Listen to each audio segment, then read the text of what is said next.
So the project that we're gonna use for this class is an actual project I'm currently working on.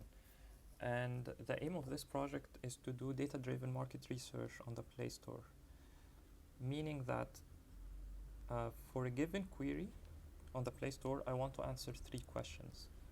How many of the top apps for this query are paid? And then how much money are they making? And when were they released? So these are the 3 questions I want to answer. And this is the actual data for a query for MBA.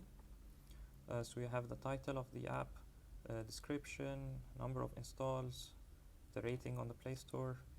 You also have the free column, so whether or not it was free. What else? The price, somewhere here. Yep. And when it was released.